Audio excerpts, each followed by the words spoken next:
Hello नमस्कार, welcome to inculcate learning. 19th class है, JKPSC का सिलेबस हम कंप्लीट करने की कोशिश कर रहे हैं। ह्यूमन लर्निंग टॉपिक के ऊपर बात करेंगे जो आपके सिलेबस में है। ऑलरेडी बाकी टॉपिक्स के ऊपर हम बात कर चुके हैं, जिसमें साइकोलॉजी आ गई आपकी, स्कूल्स ऑफ साइकोलॉजी जो हमने डिस्कस किया था 17th क्लास में। 18th क्लास में हमने डेवलपमेंट के बारे में डिस्कस किया था जो आपके सिलेबस में मेंशन है।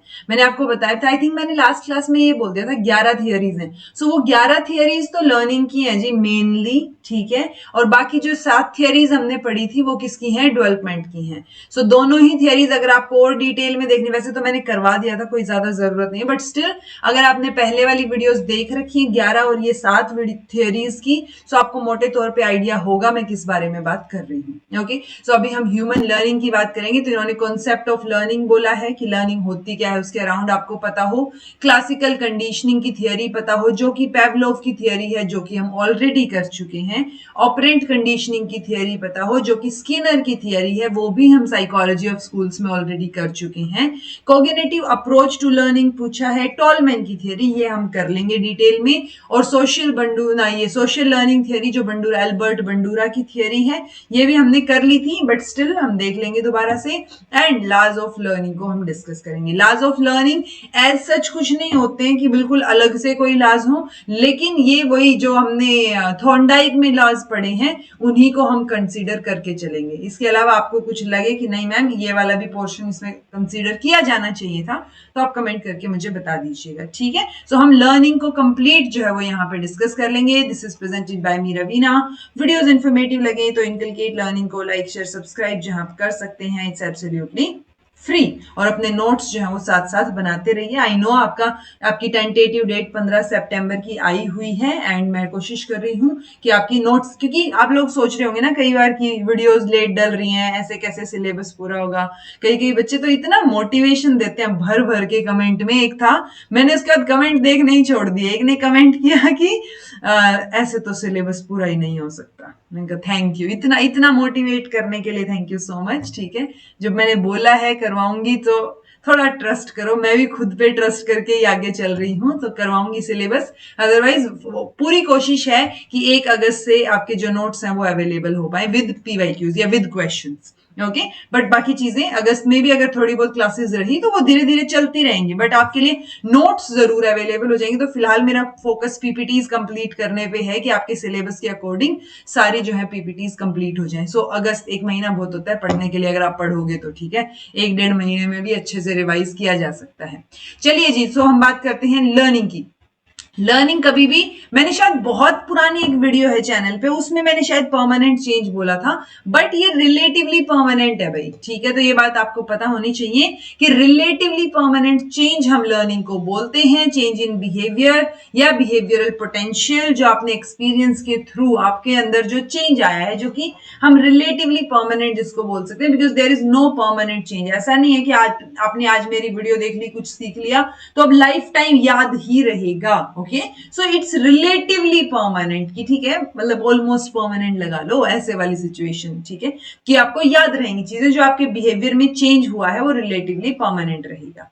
टेम्परेरी तो डेफिनेटली नहीं है, ना ही परमानेंट है। Okay, one must remember that some behavioural changes वो किस वजह से हो जाते हैं, कभी ड्रग्स की वजह से, कभी थकान की वजह से, ये टेम्परेरी होते हैं, तो आप इनको कंसीडर नहीं कर सकते कि ये लर्निंग है। ओके, जो प्रैक्टिस या एक्सपीरियंस की वजह से आते हैं कि आपने बार बार प्रैक्टिस करके साइकिल चलानी सीखी है, देन आपने स्कूटी चलानी सीखी है, बाइक चलानी सीखी है, तो वो जो प्रैक्टिस और एक्सपीरियंस से आई हैं चीजें वो रिलेटिवली परमानेंट रहेंगी। कि आपने अगर बीच में प्रैक्टिस छोड़ भी दी तो ठीक है, आपको बेसिक्स शायद याद रही, ठीक है। सो वो रिलेटिवली परमानेंट रहेंगे वो चीजें जो वो लर्निंग को दर्शाती हैं।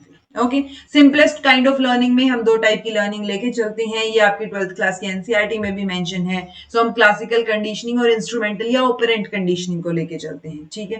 क्लासिकल में क्या होगा, एक न्यूट्रल स्टिमुलस जो है उससे नेचुरल रिस्पॉन्स को एसोसिएट किया जा रहा है, जो हमने डिटेल में पावलोव की थियरी में किया भी हुआ है, ठीक है। सो दोबारा करने का कोई पॉइंट नहीं बनता है। सो वही है, डॉग वाला एक्सपेरिमेंट है। न्यूट्रल स्टिमुलस यानी जो बेल है उसकी वजह से नेचुरल रिस्पॉन्स यानी कि सलाइवा पर रिलीज करवाना, तो इनका जो ये एसोसिएशन है वो क्या है, क्लासिकल कंडीशनिंग है। ऑपरेंट या फिर इंस्ट्रूमेंटल कंडीशनिंग आप बात करेंगे तो रिस्पॉन्स इज डिक्रीज और इंक्रीज ड्यू टू पनिशमेंट और रिवॉर्ड, जो हमने रेनफोर्समेंट और पनिशमेंट की बात की थी, रेनफोर्समेंट में भी पॉजिटिव नेगेटिव रेनफोर्समेंट की बात की थी, that is it. Okay, additionally हम देखें तो ऑब्जर्वेशनल लर्निंग जो बंडूरा की थियरी है, cognitive learning, verbal learning, concept learning, skill learning, ये अलग अलग तरीके की लर्निंग हो सकती है। ओके, चलिए देन है जेबी वॉटसन, जैसे जो हमने बिहेवियरिज्म में पढ़े थे, क्योंकि ना चीजें एक दूसरे से रिलेटेड है, कोरिलेटेड है, कि आप जो है लर्निंग पढ़ रहे हो तो डेवलपमेंट वाली कुछ चीजें आ जाएंगी, डेवलपमेंट के टाइम या बिहेवियरिज्म के टाइम, स्कूल्स के टाइम जो हमने चीजें पढ़ी थी वो आपको रिपीट दिख जाएंगी। सो जेबी वॉटसन, ये तो इन्होंने बोला ही था कि आप मुझे डजन ऑफ हेल्दी इन्फेंट्स दो और आप जो बोलोगे मैं उनको बना दूंगा। इट्स लाइक सब कुछ एनवायरमेंट ही होता है, जो हमने बिहेवियरिज्म में कंसीडर भी किया था। क्या क्या फैक्टर्स अफेक्ट करेंगे लर्निंग को, तो बहुत सारे फैक्टर्स अफेक्ट करेंगे। इंडिविजुअल मोटिव अफेक्ट करेगा, आप सीखना चाह रहे हो, नहीं सीखना चाह रहे हो, क्यों सीखना चाह रहे हो वो चीजें।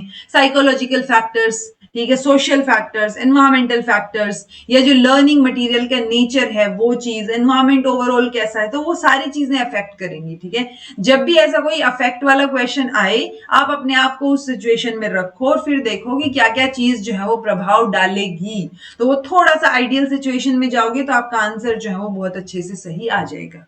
जब आप कोई भी चीज सीखते हो तो शुरुआत में बहुत स्लो बिगनिंग होती है, फिर धीरे धीरे सीखते हुए आपका एक एक्सेलरेटेड स्टीप आता है पूरा का पूरा, कि अच्छा यहाँ पे आपको बहुत अच्छे से चीजें आ गई, एक चीज में आप प्रोफिशिएंट हो जाते हो, प्रोफिशिएंट के बाद जो है फिर वो प्लेट्यू की स्थिति आ जाती है। और प्लेट्यू मतलब एक स्टैग्नेंट ग्रोथ, यानी ग्रोथ नहीं हो रही है, बस वो है कि जितना आपको आता था उतना ही है। ठीक है, सो वो प्लेट्यू रहेगा।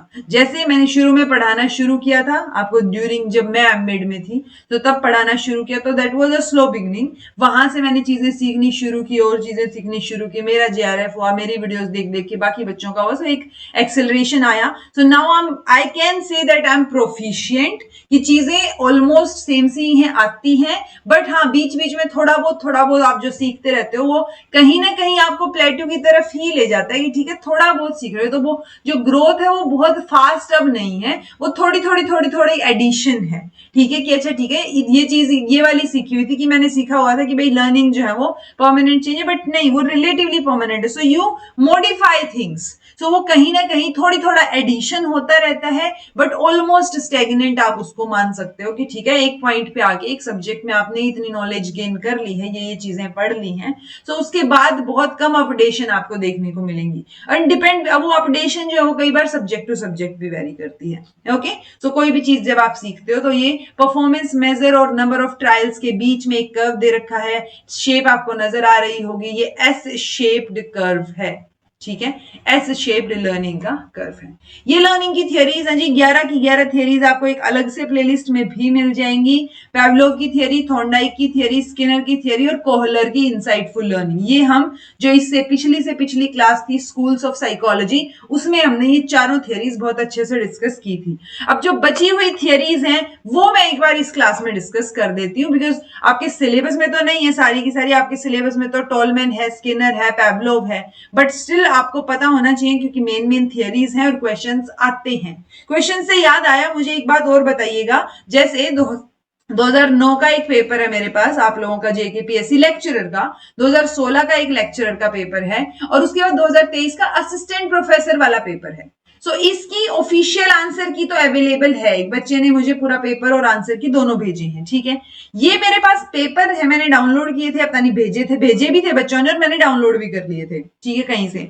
देन ये दोनों की ऑफिशियल आंसर की अगर है सो प्लीज मुझे कमेंट सेक्शन में बताना। ओके, अगर है और आपके पास है तो भेजना, अगर नहीं है तो वो भी एक बार मुझे बता देना था, क्योंकि फिर अगर नहीं होती तो आप अपने हिसाब से बेस्ट आंसर निकालने की कोशिश करते हो। ओके, तो मुझे इनकी ऑफिशियल आंसर की है या नहीं वो जरूर बताना। चलिए जी, अब बची हुई थियरीज को हम कवर कर लेते हैं। हल की रेनफोर्समेंट थियरी, पहली 3 थियरी ऑलरेडी करवा चुकी हूँ, 9th थियरी करवा चुकी हूँ, तो हम 4 से लेके 11 तक कवर करेंगे। ओके, हल की रेनफोर्समेंट थियरी, रेनफोर्समेंट आप वर्ड समझ पा रहे होंगे, ड्राइव रिडक्शन, यानी कि आपने एक चीज अटेन कर ली, शुरुआत में आपको वो चीज मोटिव बन के और एक ड्राइव जो है वो दे रही थी, लेकिन जैसे ही वो चीज आपकी पूरी हो गई वैसे ही वो ड्राइव जो है वो कम हो गई। पहले आपको ये होता है कि जेआरएफ जो है वो क्रैक करना है, क्रैक करना है, क्रैक करना है, जैसे ही वो क्रैक हुआ वो ड्राइव रिड्यूस हो गई बिल्कुल। ठीक है, सो वो ड्राइव रिडक्शन मॉडल इसको बोलते हैं, साइकोलॉजिकल थियरी है। क्लार्क हल ने इसको प्रपोज किया था कि लर्निंग जब होती है जब एक behaviour leads to a reduction in psychology, ये फिजियोलॉजिकल बिहेवियर। कैसे? जैसे मान लो आप बैठे हो, कोई भी काम कर रहे हो, सो वो एक नीड जो अंदर से उठती है, वो नीड जब फुलफिल हो गई, ये यूजुअली हम मोटिवेशन की साइकिल में भी पढ़ते हैं। सो वो नीड जब एक बार फुलफिल हो गई, आपकी चीजें सेटिस्फाइड हो गई, वो जो एक डिस्कंफर्ट आपको फील हो रहा था वो जब क्या हो गया, शांत हो गया, सो वहां पे वो ड्राइव जो है वो रिड्यूस हो गई। ठीक है, वो चीज आपने अचीव कर ली एक टाइम के लिए। सो हम मोटिवेटेड होते हैं उस चीज को, या जो एक वो एक होता है ना इंटरनल टेंशन जो हमारे अंदर है उसको रिलीव करने के लिए। सो वो ड्राइव रिडक्शन मॉडल इसको हम बोलेंगे। ओके, इनकी एक और चीज है, 1943 में प्रिंसिपल्स ऑफ बिहेवियर इन्होंने लिखी, देन एक्सटेंड किया अपनी बुक चीजों को, अपनी लास्ट बुक में आप बिहेवियर सिस्टम, तो आपको एक बुक के नाम आप ध्यान रख सकते हो। ये थियरी मेजरली कई बार जो है लर्निंग के साथ साथ मोटिवेशन से भी कनेक्ट की जाती है, तो आपको पता होना चाहिए। सो ड्राइव जो एक अनप्लेजेंट स्टेट, आपके अंदर टेंशन की स्टेट जो है वो जो कि रिड्यूस होनी चाहिए, वो टेंशन वाली स्टेज को हम ड्राइव बोल रहे हैं कि वो आपको आगे पुश करेगी। देन प्राइमरी या सेकेंडरी ड्राइव्स हो सकती हैं जो हम मोटिवेशन में भी पढ़ेंगे। सो प्राइमरी जो इनेट बायोलॉजिकल नीड्स हैं, और सेकेंडरी में जो लर्नड ड्राइव्स हैं। ठीक है, मान लो आपको पावर चाहिए, सो दैट इज सेकेंडरी। ठीक है, या फिर आपको जो है भूख लगी है, खाना चाहिए, तो वो बायोलॉजिकल नीड हो गई। सो इट डिपेंड्स कि किस तरीके की ड्राइव है। ओके, देन रिडक्शन होगा उस ड्राइव में, it constitute enforcement of SR association, तो स्टिमुलस रिस्पॉन्स एसोसिएशन होगी, और फिर जब वो चीज हो गई तो वो ड्राइव जो है वो आपकी रिड्यूस हो जाएगी। थ्रू रिपीटेशन ऑफ एनफोर्समेंट, जो प्रोबेबिलिटी है किसी भी काम को करने की, तो वो एक हैबिट बन जाएगी। आप रोज रोज रोज रोज सेम चीज कर रहे हो, तो वो रिपीटेशन की वजह से एक हैबिट बन जाएगी।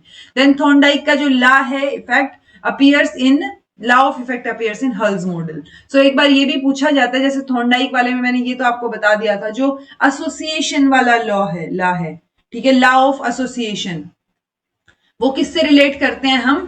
पेवलोव से, पेवलोव की थियरी से, क्योंकि वहां पे भी हम क्या कर रहे हैं, एसोसिएट कर रहे हैं। ठीक है, दूसरा लॉ ऑफ इफेक्ट किससे है? हल से रिलेटेड है। तो ये थोड़ा सा आप इसको कंपेयर करके ध्यान रखिए, कई बार पूछ लिया जाता है कौन सा किससे रिलेटेड है। ओके, देन है जी गायने की थियरी सिलेबस में आपके एक्सप्लिसिटली मेंशन नहीं है, बट ये बहुत इंपॉर्टेंट है, तो ये कहीं भी आ सकती है, क्योंकि आपकी एजुकेशनल टेक्नोलॉजी भी है, तो ये उसमें इंस्ट्रक्शंस के उसमें भी आ सकती है, कैसे भी आ सकती है, तो इंपॉर्टेंट है ये थियरी। ठीक है, कंडीशंस ऑफ लर्निंग और इंस्ट्रक्शनल टेक्नोलॉजी फाउंडेशंस, इन दो काम के लिए ये ज्यादा जाने जाते हैं। इन्होंने हायरार्किकल स्टेप मॉडल दिया है, 8 स्टेप मॉडल है, वो आपको याद रखना है। जो इनकी एक काम है, इनका वर्क है कंडीशंस ऑफ लर्निंग थियरी, तो उसमें ये 5 कैटेगरीज ऑफ लर्निंग आउटकम की बात करते हैं। कौन कौन सी 5 कैटेगरीज हैं? वर्बल इंफॉर्मेशन की फॉर्म में हो सकता है, इंटेलेक्चुअल स्किल की फॉर्म में हो सकता है, कोग्निटिव स्ट्रैटेजीज हो सकती हैं, या मोटर स्किल या एटीट्यूड। सो ये 5 कैटेगरीज हैं कि लर्निंग आउटकम आपको किस फॉर्म में देखने को मिलेगा।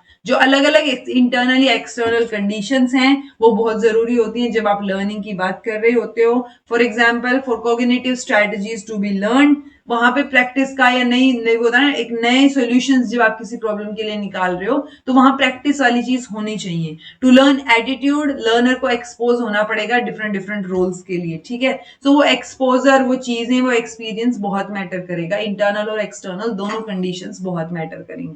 ओके, तो 9 इंस्ट्रक्शनल इवेंट्स की भी ये बात करते हैं, तो आप इसको इमेजिन करके याद कर सकते हो कि आप क्लास में गए तो सबसे पहले आप क्या करोगे? सबसे पहले आप बच्चों की अटेंशन ग्रैब करोगे, सो गेनिंग अटेंशन। फिर आप उनको ऑब्जेक्टिव्स के बारे में बताओगे कि what do you expect from to, वो क्या एक्सपेक्ट कर सकते हैं एक तरीके से। तो आपने एक्सपेक्टेंसी वहां पे सेट कर दी है। Stimulating recall of prior information, so retrieve करने की कोशिश करेंगे आप कि कैसे बच्चों को जो चीजें पहले से आती हैं वो उनसे निकलवाई जाए, आपको पता लगे कि कहां से पढ़ाना शुरू करना है। जब आपने रिट्राइव करवा ली तब आप अपना स्टिमुलस प्रेजेंट करेंगे, जो सिलेक्टिव परसेप्शन की उस पे रूप में रखेंगे आप।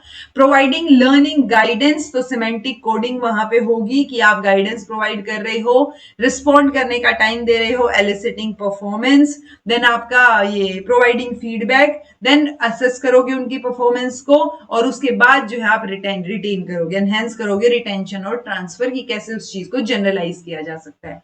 तो ये 9 स्टेप्स हैं जी इंस्ट्रक्शनल इवेंट्स जिनको हम बोलते हैं। आपको ये दोनों ही फॉर्म में, रिसेप्शन, एक्सपेक्टेंसी, रिट्रीव, इस फॉर्म में भी और गेनिंग अटेंशन वाली फॉर्म में भी ये सारे के सारे याद होने चाहिए।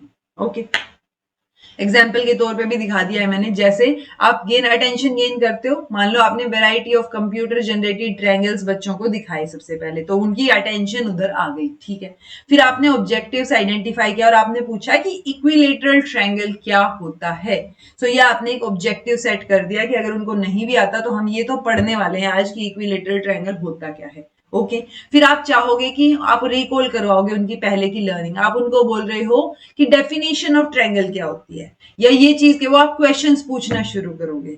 फिर उनको अगर नहीं भी पता तो आप यहाँ पे, या पता भी है तो भी आप यहाँ पे एक प्रॉपर डेफिनेशन प्रेजेंट करोगे, अपना स्टिमुलस प्रेजेंट कर दिया आपने।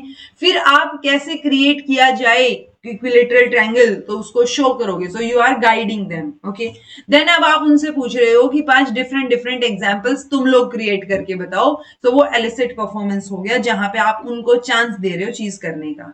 यहाँ पे आप फीडबैक दे रहे हो, चेक ऑल द एग्जांपल्स कि वो सही है या नहीं है जो बच्चों ने बनाए हैं। फिर आप उनकी परफॉर्मेंस को स्कोर कर सकते हो। रेमेडिएशन हो सकता है, यानी कि अगर गलत है तो रेमेडी क्लास या रेमेडी वाली चीजें हो सकती हैं। और लास्ट में जाके आप एनहेंस करोगे, पिक्चर शो करोगे ऑब्जेक्ट्स की और उनसे पूछोगे कि कौन सा इक्विलेटरल ट्रायंगल है, कौन सा नहीं है। तो आप रिटेन करवाना चाह रहे हो उस चीज को और आप जनरलाइज करना चाह रहे हो कि उनको देखते ही समझ आ जाए कि अच्छा ये इक्विलेटरल ट्रायंगल है और ये नहीं है। ओके, सो ये 9 इंस्ट्रक्शनल इवेंट्स हैं ऑब्जेक्टिव्स के लिए। देन ये इनका हायरार्किकल स्टेप मॉडल था। तो ये 8 स्टेप मॉडल हमें कैसे भी करके याद रखना है। ये सीक्वेंस में लगाना भी पूछ लिया जाता है, कई बार पूछ लिया जाता है कि वर्बल एसोसिएशन से पहले कौन से स्टेप्स हैं या कौन से प्रोसीड करते हैं, बाद वाले कौन से हैं। तो इस तरीके से स्टेप्स पूछे जाते हैं। Signal learning, SR association, psychomotor connection learning, verbal association learning, multiple discrimination, concept, principle and last में आप प्रॉब्लम सॉल्विंग सीखेंगे। सो ये आपका हायर टू लोअर कैटेगरी आपको पता हो कि अच्छा सिग्नल लर्निंग से आप प्रॉब्लम सॉल्विंग तक जा रहे हो। सबसे लास्ट स्टेप और हाईएस्ट कॉग्निटिव लेवल वाला स्टेप आपका प्रॉब्लम सॉल्विंग रहेगा। ओके, देन 5 ईज की भी हम बात करते हैं। कंस्ट्रक्टिविज्म में लगा लो या कैसे भी लगा लो, रोजर बाइबी ने दिए हैं ये, ठीक है। सो रोजर बाइबी के नाम से कई बार ये भी बोला जाता है कि अच्छा गाइने ने भी इन पे बात की है, ठीक है। बट एक्चुअल में अगर ये मॉडल आप देखोगे तो रोजर बाइबी का है। ये नेट में आई थिंक पेपर 1 या पेपर 2 किसी में तो इस बार आया हुआ था पहले, मतलब अभी रिसेंट टाइम में। सो ये 5 है जी, इनको भी सीक्वेंस में लगाना पूछा जाता है। ओके, ये जो एक्सटेंड, इस इलेबोरेट को एक्सटेंड भी बोला जाता है, ठीक है। ये तो आप लोगों के असिस्टेंट प्रोफेसर 2023 वाले में भी पूछा गया है। So engage, then explore, then explain, then elaborate और आपका इवेल्युएट। तो ये सीक्वेंस में पूछेंगे आपसे, आपको गड़बड़ नहीं करनी है, इसी सीक्वेंस में आगे बढ़ना है। ओके, देन है जी आपकी कर्ट लेविन की थियरी। कर्ट लेविन दिखते ही आपको फील्ड थियरी के नाम से ध्यान आ जाना चाहिए, ठीक है। कर्ट लेविन को हम जब बाकी चीजें पढ़ते हैं तो वो होता है ना क्या था, चेंज वाली, चेंज की थियरी के नाम से भी जानते हैं इनको, ठीक है। चेंज में कौन कौन सा, कि पहले आप अनफ्रीज करोगे, देन आप उसको क्या करोगे, चेंज कर दोगे और देन आप उसको फ्रीज करोगे। तो ये चेंज के 3 स्टेप, ठीक है। बाकी फील्ड थियरी के नाम से, लर्निंग में इनको फील्ड थियरी के नाम से जानते हैं। सो 1917 में इन्होंने फील्ड थियरी दी थी। डायनामिक थियरी ऑफ पर्सनालिटी इन्होंने पब्लिश की। Father of modern social psychology भी इनको बोला जाता है क्योंकि इन्होंने साइंटिफिक मेथड्स और एक्सपेरिमेंटेशन के बेसिस पे सोशल बिहेवियर में क्या बदलाव आते, क्या चीजें होती हैं या कैसे यूटिलाइज किया जा सकता है सोशल बिहेवियर ऑब्जर्व करने के लिए, वो इन्होंने शुरू किया था। लर्निंग ज्यादा इफेक्टिव होगी जब वो एक्टिव होगी, ऐसा इनका मानना है, जो हम भी यूजुअली हम मानते ही हैं कि अच्छा ठीक है, लर्निंग बाय डूइंग से या एक्टिवली जब आप चीजें सीखते हो तो आप ज्यादा बेटर सीखते हो। एक्शन रिसर्च टर्म इन्होंने दी है। Explained it in action research and minority problems. तो एक्शन रिसर्च किससे रिलेटेड है, लोकल प्रॉब्लम्स को सॉल्व करने से रिलेटेड है, इमीडिएट सॉल्यूशन से रिलेटेड है कि इमीडिएटली आपको सॉल्यूशन मिल जाए किसी चीज का, तो उससे रिलेटेड एक्शन रिसर्च है जो हम रिसर्च के टॉपिक या रिसर्च वाली यूनिट में भी करेंगे। ओके, ये इनका फॉर्मूला है कि बिहेवियर जो है वो फंक्शन है किसका, पर्सन और एनवायरमेंट, सो दोनों चीजें मैटर करेंगी। ओके, तो ये चीज आपको पता हो। ये इनकी थियरी जो एक मतलब आप डायग्राम के थ्रू देख पाते हो। सो ये फील्ड थियरी है जी। ये यहाँ पे एक पर्सन है जिसको ये गोल अटेन करना है। ये इस पर्सन का साइकोलॉजिकल एनवायरमेंट है, ये जो हमने देख लिया, ठीक है। ये साइकोलॉजिकल एनवायरमेंट है। इस साइकोलॉजिकल एनवायरमेंट में ही कुछ एक ड्राइविंग फोर्स होंगे, कुछ एक रिस्ट्रेनिंग फोर्स होंगे जो अपोजिट डायरेक्शन में लगेंगे, ठीक है। बीच में कुछ एक बैरियर्स भी होंगे जो इसको गोल तक पहुंचने से रोकेंगे। ओके, बट अल्टीमेटली आप जैसे तैसे करके गोल तक पहुंच जाते हो। तो ये जो बाउंड्री दिखा रखी ये इसकी लाइफ स्पेस की बाउंड्री है, यानी मैं इंसान हूं, ये मेरी बाउंड्री है पूरी लाइफ के दौरान, ये लगा दो बाउंड्री ऑफ लाइफ स्पेस हो गया ये, ठीक है।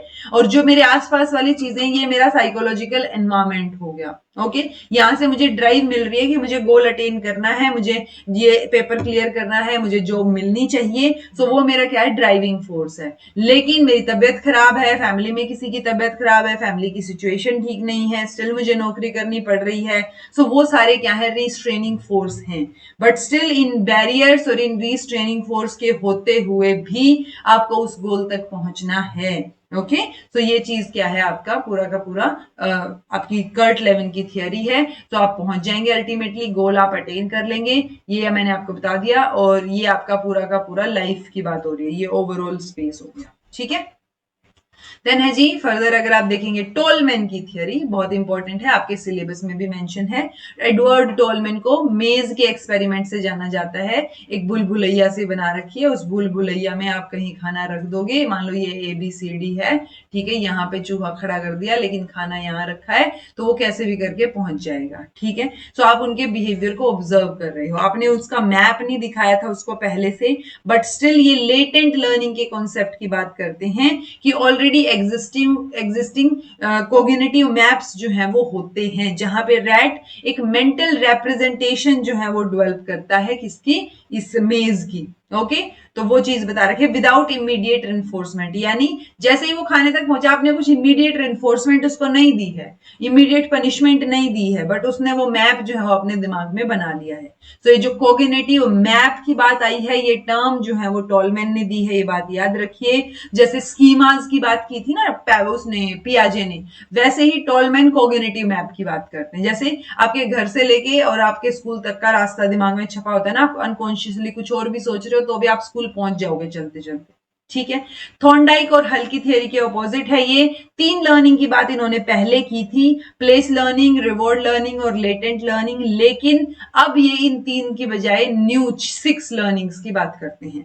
कई बार क्वेश्चन यहां से भी आ जाता है कि पहले कौन सी या ओल्ड वंस कौन सी हैं, तो आपको ये तीनों पता हो कि अच्छा प्लेस, रिवॉर्ड, लेटेंट ये पुराने वाली हैं। और अगर आप नई की बात करोगे तो learning by cathexis, equivalence belief, valence आएगा ये ENCE, ठीक है। Then field expectancies, field cognition mode, drive discrimination और मोटर पैटर्न्स। तो ये क्या है, ये न्यू लर्निंग, 6 टाइप्स की लर्निंग जो इन्होंने दी है। ओके, मेन फीचर्स क्या है, मोलर थियरी है, गोल ओरिएंटेड बिहेवियर, गोल डायरेक्टेड बिहेवियर आपको नजर आएगा, बिहेवियर में चेंज नजर आएगा। टोलमैन एक इंटरवीनिंग वेरिएबल भी इंट्रोड्यूस करते हैं। यूजुअली 2 वेरिएबल्स हमने यहां तक पढ़े थे, डिपेंडेंट, इंडिपेंडेंट, बट ये इंटरवीनिंग को भी इंक्लूड करते हैं, तो ये बात आपको पता होनी चाहिए। अब ये 6 टाइप ऑफ लर्निंग का मतलब क्या है वो देख लेते हैं। लर्निंग ऑफ कैथेक्सिस, यानी कनेक्टिंग और associating basic drives with desired goal, and result क्या निकलेगा, developing a preference for certain type of food या ड्रिंक। सो आपने क्या किया है, यहां से आप कनेक्टिंग और एसोसिएट कर रहे हो बेसिक ड्राइव्स को डिजायर्ड गोल से।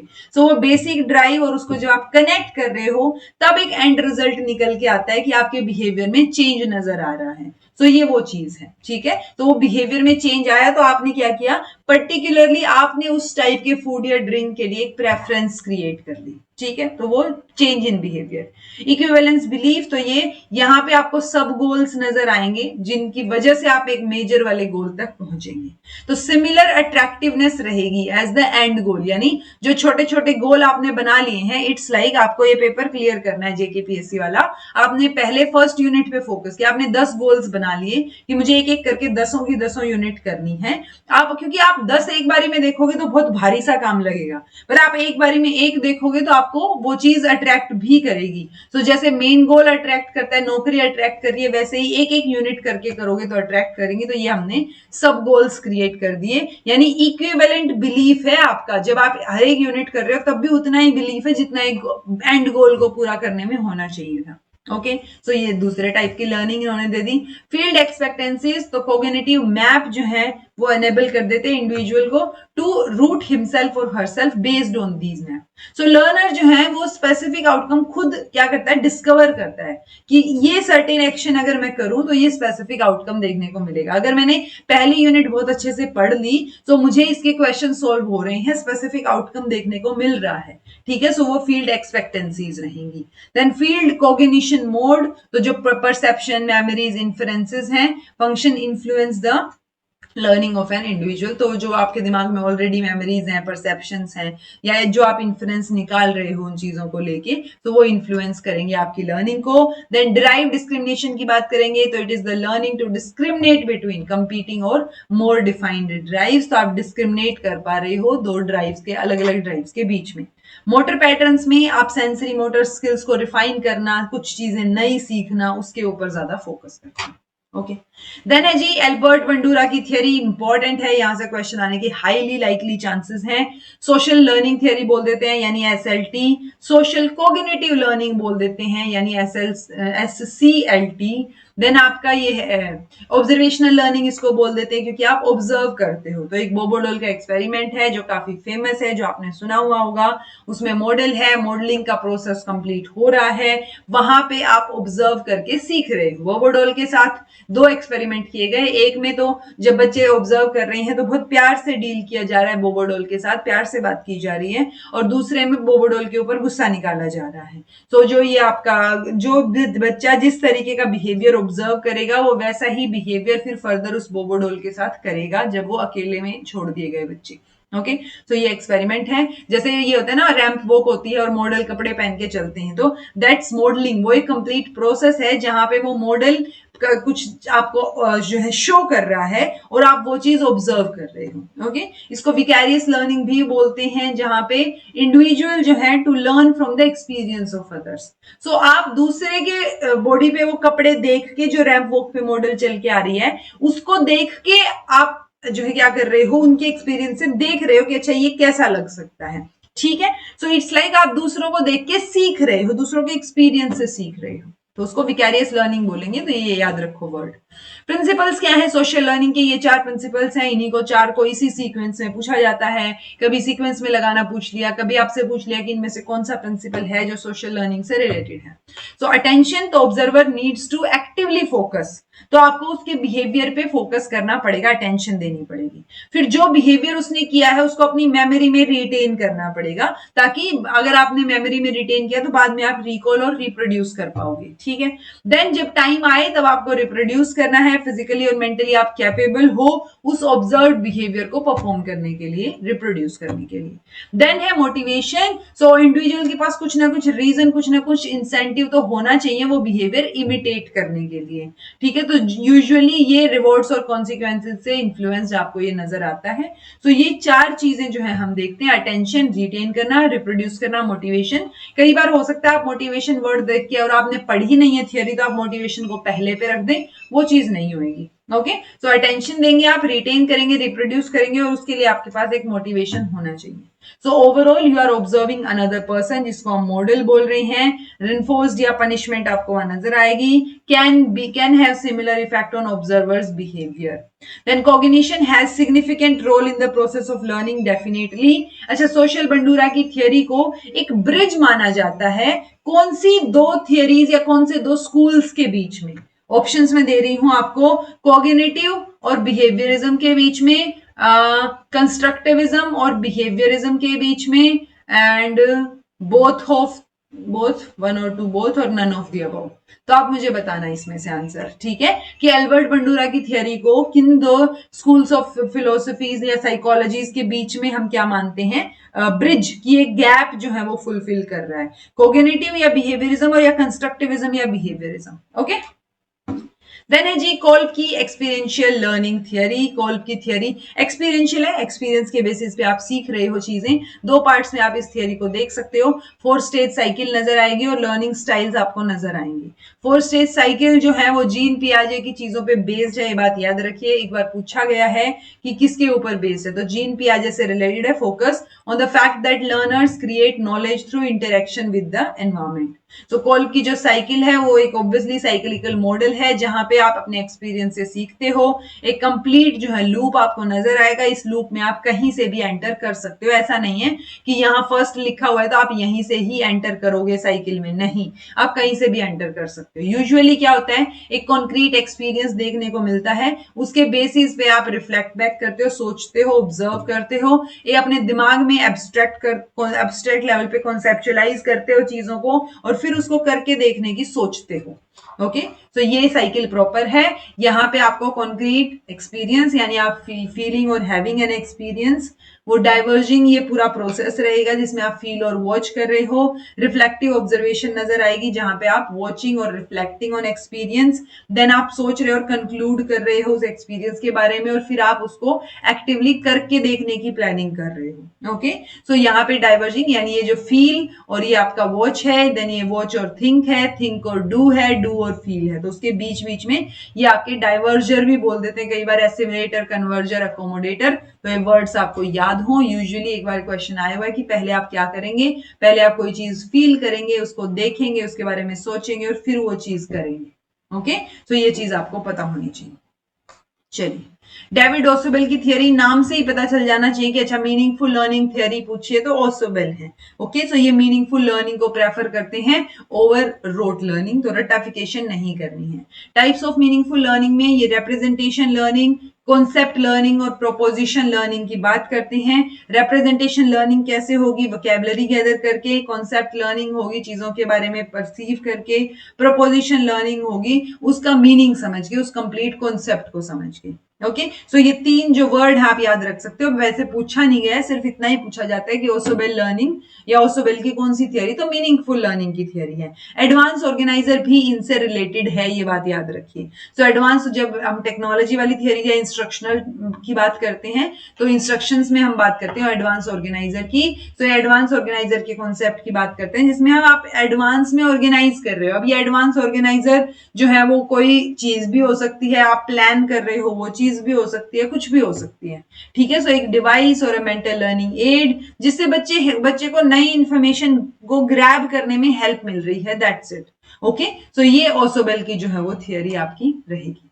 लॉज ऑफ लर्निंग आपके सिलेबस में मेंशन है, ऑल्दो ये लॉज जो आपके किससे रिलेटेड है, आपके उससे थॉर्नडाइक से रिलेटेड है, मैं स्कूल्स ऑफ साइकोलॉजी में करवा चुकी हूं, but still laws of learning आपके सिलेबस में मेंशन है, और ऐसा कोई लॉ है नहीं जो हम पढ़ें, तो आपको एटलीस्ट ये लॉज पता होने चाहिए, क्योंकि थॉर्नडाइक अलग से भी मेंशन है, आपके लॉज ऑफ लर्निंग भी मेंशन है, तो Thorndike is very important for you. Okay, so law of readiness कि आप वो चीज करने के लिए रेडी हैं भी या नहीं।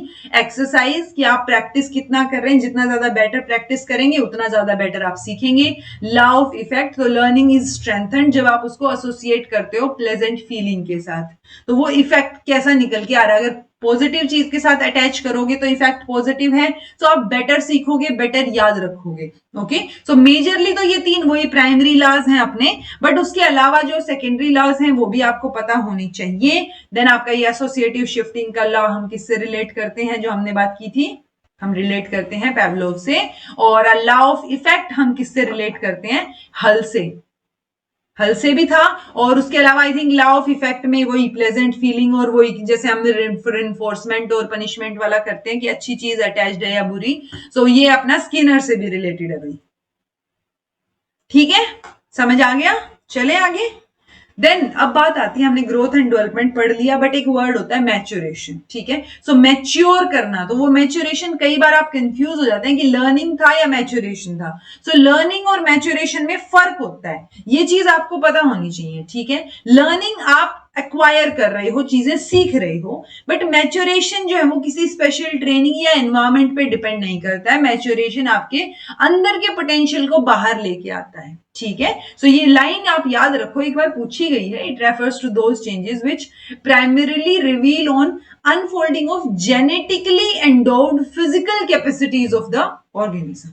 जैसे एक बर्ड ओपन होगी और फिर वहां से फ्लावर निकलेगा, वैसे ही छोटे बच्चे को आप एक बर्ड की तरह लगाओ और जब अडल्ट बनते बनते वो एक पूरे फ्लावर बन जाता है। सो वो चीज है कि मैच्योरेशन आपके फुल पोटेंशियल को बाहर निकाल रही है। ये किसी स्पेशल ट्रेनिंग और एनवायरमेंट पे बेस्ड नहीं होती है। ग्रोथ एंड डेवलपमेंट हमने पढ़ाई हुआ है। ओके, सो मैच्योरेशन को आप known for its uniqueness and specificity as a natural process. तो जेनेटिकली एंडोव्ड फिजिकल कैपेसिटीज को बाहर निकालना, अनफोल्ड करना नेचुरल प्रोसेस है। ये प्रोसेस फॉर द ग्रोथ जो एक इंडिविजुअल के साथ होती है। इट वॉज ए जेसल जिन्होंने ये टर्म यूज की है चाइल्ड डेवलपमेंट के फील्ड में, तो आप इनका नाम भी याद रख सकते हो। Changes bought out by maturation, उनको आप क्या बोलोगे? रिजल्ट ऑफ अनफोल्डिंग और राइपनिंग ऑफ इनहेरिटेड ट्रेट्स। और वो रिलेटिवली इंडिपेंडेंट है एक्टिविटी, प्रैक्टिस या एक्सपीरियंस के ऊपर, कि आप कुछ करके देख रहे हो, प्रैक्टिस कर रहे हो, सो वो इंडिपेंडेंट है उस चीज के। ओके, सो ये चीज आपको ध्यान रखनी है मेजरली कि नेचुरल प्रोसेस है। इनहेरिटेड ट्रेट्स या जेनेटिकली एंडोव्ड फिजिकल कैपेसिटीज जो है वो बाहर निकालनी है। ओके, ये इन्होंने डेफिनेशन दी हुई है। Maturation includes any change with age in the condition और learning which depends primarily upon organic growth factors rather than कोई प्रैक्टिस या एक्सपीरियंस। तो वो प्राइमरीली जो आपके ऑर्गेनिक ग्रोथ फैक्टर्स पे डिपेंड करता है। Okay, so maturation is linked with the changes जो नेचुरल प्रोसेस के थ्रू आते हैं। ये वो चेंजेस हैं जो एक्सपीरियंस या ट्रेनिंग के थ्रू आते हैं, उसको हम लर्निंग बोलेंगे। Okay, changes bought out by maturation are quite enduring और इरिवर्सिबल हैं, लेकिन लर्निंग वाले जो है वो क्या है? रिलेटिवली एंड्यूरिंग हम बोलते हैं, रिलेटिवली परमानेंट उनको बोलते हैं। और वो कॉन्शियस और अनकॉन्शियस दोनों एफर्ट्स के थ्रू हो सकते हैं। कई बार हो सकते हैं अनडन किए जा सकते हैं, यानी रिवर्सिबल किया जा सकता है। कई बार आप कॉन्शियसली कोई चीज भुलाने की कोशिश करते हो और कई बार अनकॉन्शियसली आप जो है उसको भूल जाते हो। सो वो लर्निंग है। Maturation is govern through once, ये आपका genetic endowment and racial characteristics जो हमने अभी बात की थी। It is govern through the opportunities जो आपको प्रोवाइड की जा रही हैं और आपके एक्सपीरियंस या ट्रेनिंग को जिस तरीके से शेप किया जा रहा है। लर्निंग एक एक्वायर्ड बिहेवियर है, हेरिडिटी बिहेवियर या हेरिडिटी फिनोमेना नहीं है। मैच्योरेशन एक हेरिडिटरी फिनोमेना है, ये बात आप याद रखिए। मैच्योरेशन जो वो इंडिपेंडेंट होता है एक्सपीरियंस या ट्रेनिंग के। लर्निंग टोटली एक्सपीरियंस और ट्रेनिंग पे ही डिपेंड करता है कि क्या डिजायर्ड चेंजेस आप लेके आना चाह रहे हो। मैच्योरेशन एक लाइफ लॉन्ग प्रोसेस नहीं है। मैच्योरेशन जहां पे पहुंचेगा वहां पे ग्रोथ भी स्टॉप हो जाती है। तो मैच्योरेशन एक पार्ट एंड पार्सल है लाइफ का। बट लर्निंग जो है वो एक लाइफ लॉन्ग प्रोसेस है, लाइफ लॉन्ग तक, वोम टू टॉम तक चलता रहेगा। ओके, मैच्योरेशन क्वाइट नेचुरल और स्पॉन्टेनियस फिनोमिना है। ये आपका नेचुरल स्पॉन्टेनियस नहीं है, आप सीखते हो चीजें तो on the basis of environment और सिचुएशन के बेसिस पे आप सीख रहे हो। Motivation, arousal of interest and attention, इसमें कोई रोल प्ले नहीं होगा।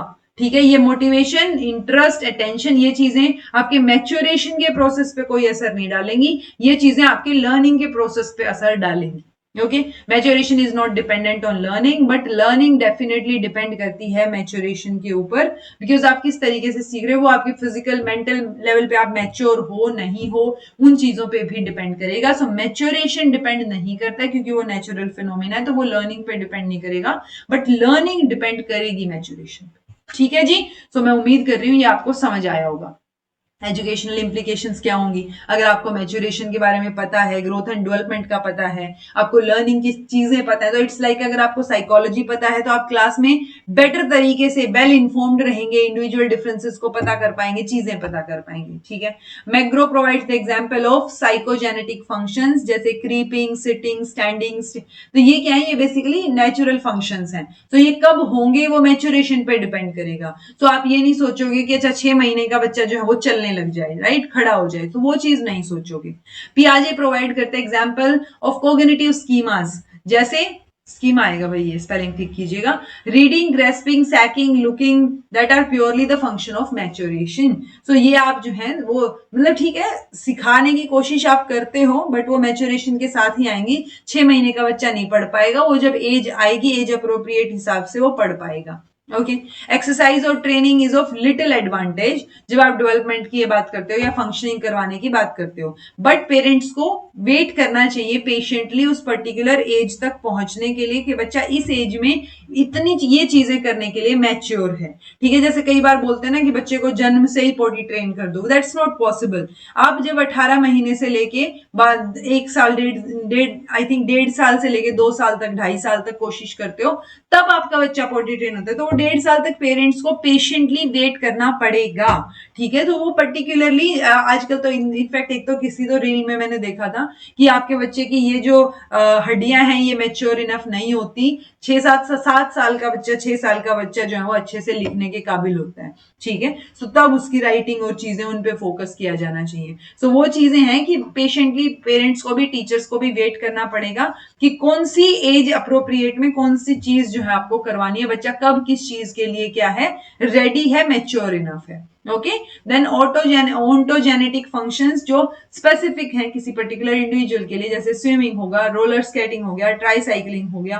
तो ये फाइन मोटर स्किल्स डेवलप करने के काम आते हैं, इनमें एक्सपीरियंस और ट्रेनिंग की जरूरत होती है। सो वो आप एज अप्रोप्रिएट हिसाब से देंगे वो ट्रेनिंग धीरे धीरे करके। ओके, देन है जी, it can help them in planning the education and guidance part. तो अगर टीचर को ये सारी चीजें पता है तो वो डेफिनेटली किस तरीके से प्लान करनी है चीजें, किस तरीके से आपने लेसन को प्लान करना है, कैसे पढ़ाना है, उन चीजों पे फोकस करेंगे।